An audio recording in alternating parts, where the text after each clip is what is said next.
Good morning. I'd like to start by greeting all who are present here and thank Professor João Bosco for the invitation to talk at this forum about, as it was said, perspectives and opportunities between Brazil and Africa. Yesterday morning, the Minister of Foreign Affairs, Mauro Vieira, in his talk as a keynote speaker, he made it very clear to prioritize Africa in the foreign politics of President Lula. As also he mentioned some of the foundations of this reconnection with this prioritization. He stressed the bonds that unite Brazil and Africa in terms of culture, education, investments, and others. And also he mentioned the strength and potentialities of this relationship and the way of it is connected to the fact that he's being the president of G20 this year, and in terms of the presidency of BRICS and COP30. So he also mentioned the role of the relationship between Brazil and Africa in building a world order that will be more solidary and fair.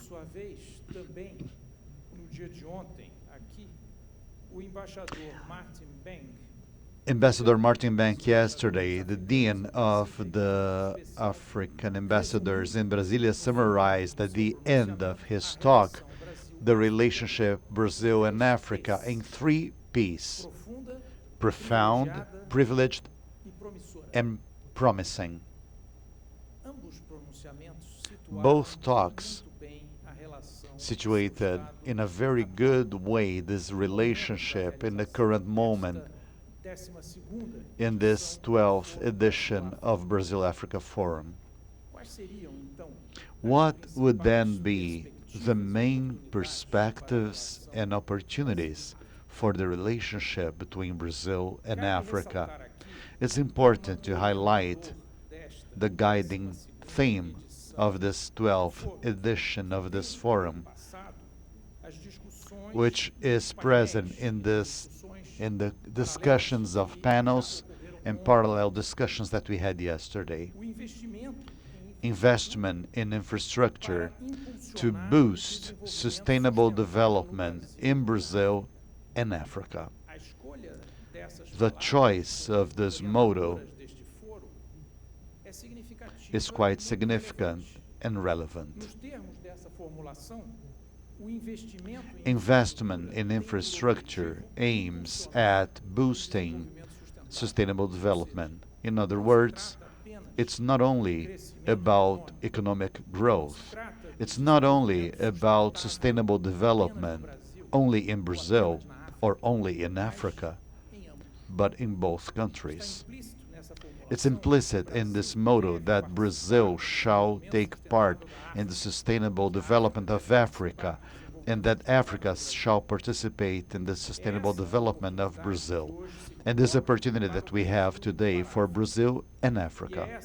And this is one of the reasons why Africa, in Lula's administration, is again a priority in the foreign affairs in the government, which has a connection with the domestic politics in Brazil, with a target of fair social development that is sustainable. It is a priority that is also reflected in the guidelines that Brazil has brought to G20 in its current presidency: fighting hunger and poverty, energy transition, sustainable development, and the reform of international institutions. So elements that unite Brazil and Africa. By the way, in the Brazilian presidency of G20, it has its place by having the African continent in that. If Brazil is interested in Africa, prioritized in the interest of President Lula, this political will is fully corresponded by Africa. Since the commencement ceremony that had the presence of chief of states, leaders, and other authorities in Africa. In those past 2 years, President Lula went to Africa twice. South Africa to BRICS, Angola, that is a partner, São Tomé and Príncipe, and Prince, and communities of Portuguese-speaking countries, and this year to Egypt and Ethiopia, new BRICS members, where he made a speech as a guest visiting Ethiopia in the headquarters of the African Union. This year we also received the President of Benin at the same time of the celebrations of the Africa Day in May 25.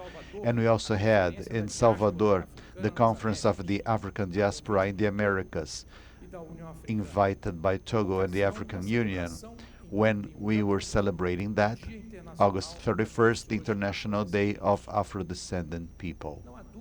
There's no question that this closeness will continue next year with new visits in high-level ministries visits, political consultations, as well as the presidency of Brazil and BRICS, COP30, and in 2026 of the Peace and Cooperation Zone of the South Atlantic, which is a forum that is quite important and significant to Brazil in strategic terms and for all the countries that are members, because in terms of this forum of the peace in the South Atlantic tries to unite the countries. This opening and this interest at political level by Brazil and Africa and vice versa will continue. The point is, how much can Brazil participate more deeply in the growth of Africa and vice versa? In order to do so, the involvement of economic and financial agents from Brazil and abroad is necessary. Africa is the new horizon of global development. It grows 3.5% a year, but in some cases this rate is considered even higher in some countries. 65% of arable land available in the world. It's the youngest continent with 60% of its population under 25 years of age. It will respond for 25% of the world population in 2050. Population of Nigeria, the most populous African country, is estimated in 223 million people, bigger than Brazil, of 203 million according to the last census. The number of new projects, African projects, that have been announced by foreign investors has grown 40% in the past years, summing up 76. 6 out of the 5 mega projects of over $10 million ongoing in the world are in Africa, with countries that have clean energy resources and growing renewable energy. Africa is positioned, as Brazil, in a very favorable way to the green transition. It's in Africa where we have the biggest and boldest project of free trade zone, the free trade zone in Africa that started in 2019. More than 50 countries, 1.3 billion people, and a GDP of over 3 trillion. Most of the African trade goes outside the continent, being the intra-African trade relatively low due to historical factors, as well as customs rights in the region.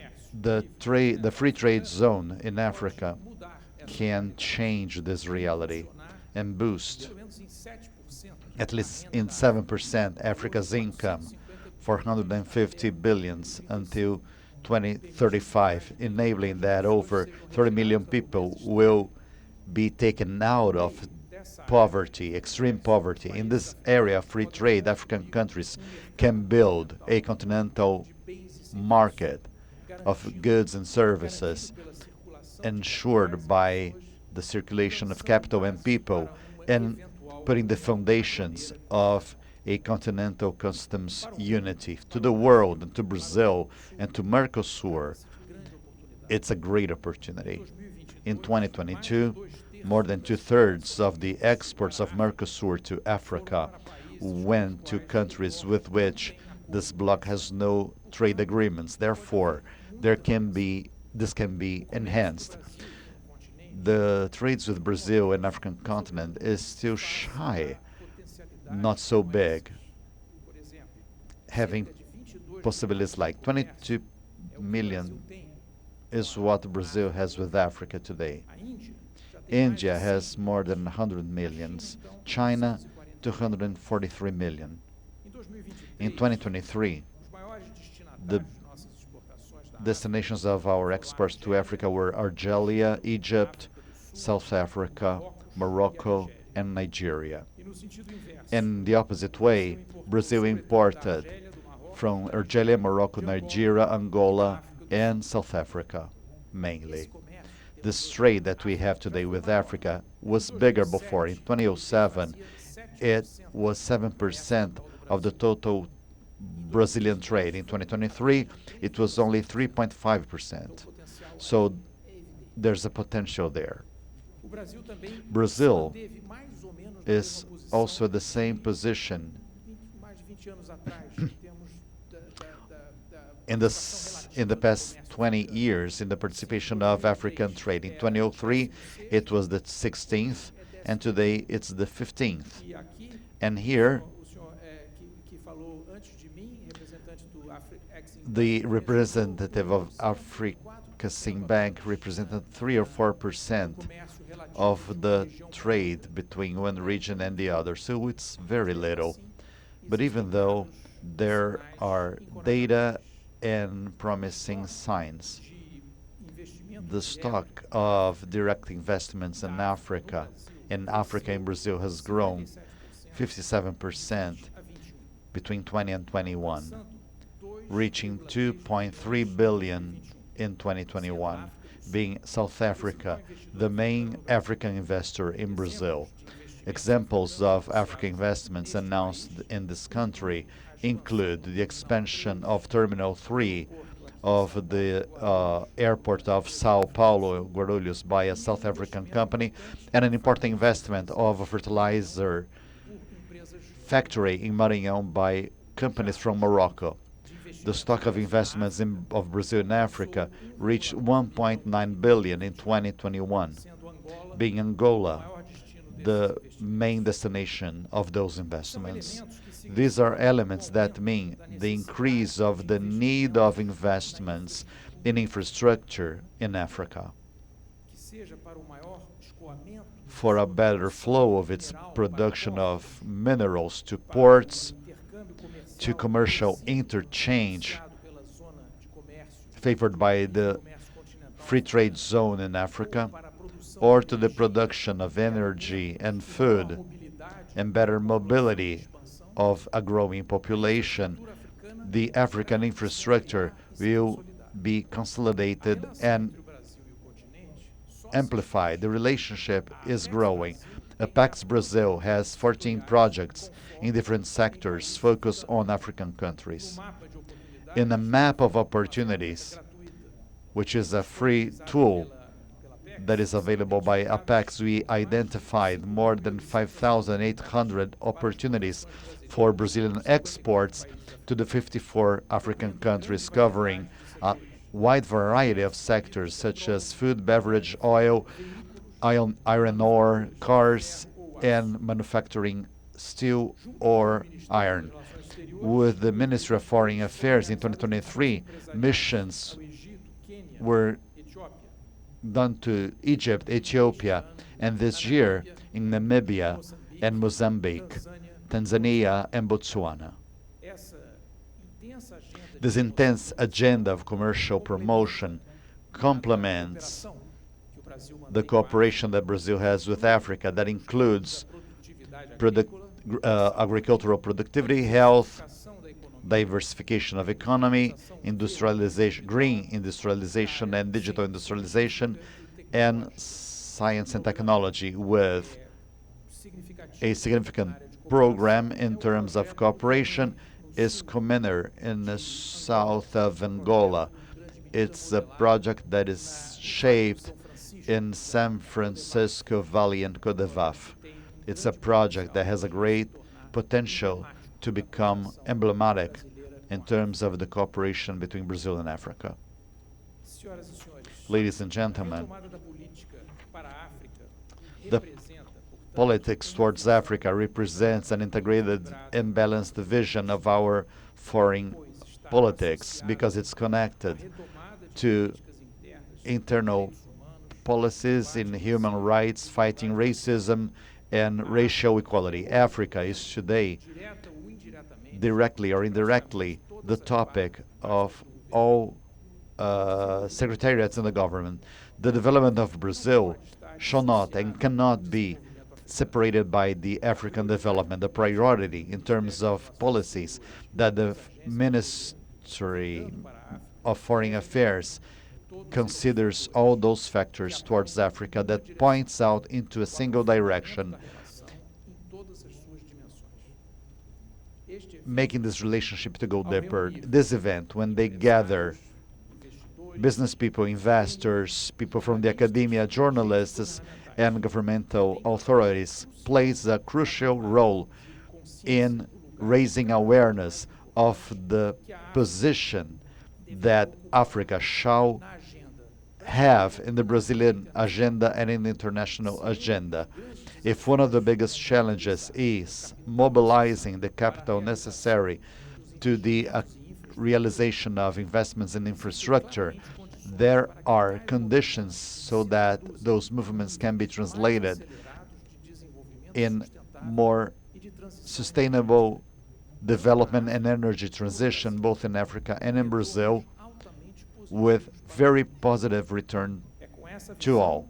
With this vision and goals that we see that we've been working in the Ministry of Foreign Affairs.